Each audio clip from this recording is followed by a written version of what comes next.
அடுத்ததாக பார்க்கக்கூடிய ராசிக்காரர்கள் மகர ராசிக்காரர்கள். யோக பலத்தை அதிகமாக பெறக்கூடிய ராசிக்காரர்கள் மகர ராசிக்காரர்கள்.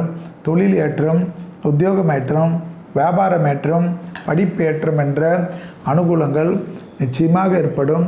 வியாபாரத்தில் பெரிய சந்தோஷமும் அனுகூலமும் நிம்மதியும் ஏற்படக்கூடிய காலகட்டம். விநாயகர் வழிபாடு சகல விதத்தில் ஜெயமும் சந்தோஷத்தையும் ஏற்படுத்தி கொடுக்கும். மேலதிகாரிகள் விஷயத்தில் கோபதாபம் கூடாது.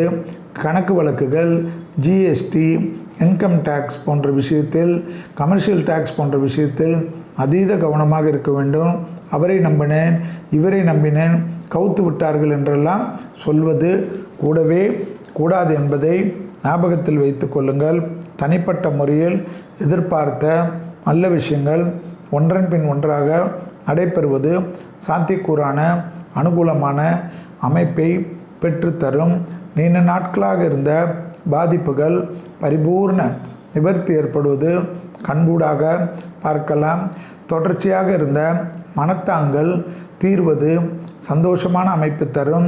நரம்பு சம்பந்தப்பட்ட உபத்திரம், முதுகு சம்பந்தப்பட்ட உபத்திரத்தில் சிறிது கவனமாக இருப்பதும், தொழிலில் எல்லா விதத்திலும் அனுகூலங்கள் காணப்பட்டாலும் திடீரென்று ஆவணி மாதம் ஆரம்பத்திலிருந்து அதிகமான அலைச்சலோ அதிகமான மன வருத்தமோ காணப்படும். ஆவணி மாதம் முடிகின்ற வரையில் அனுமனை நம்பி, விநாயகரை நம்பி பொறுமை காப்பது மிக மிக முக்கியம். வார்த்தைகளில் கோபதாபம் வேண்டாம். பேப்பரை போடுவதை தவிர்த்து கொள்ளுங்கள். எந்த முடிவு எடுத்தாலும் ஆவணி மாதத்துக்கு பிறகு எடுக்கக்கூடிய முடிவுகள் தான் மகரத்திற்கு நன்மை ஏற்படுத்தி தரும். கண்டிப்பாக தான் உண்டு, வேலை உண்டு, 3 குரங்கு பொம்மைகளை ஞாபகம் வைத்துக் கொள்வது உத்தமம்.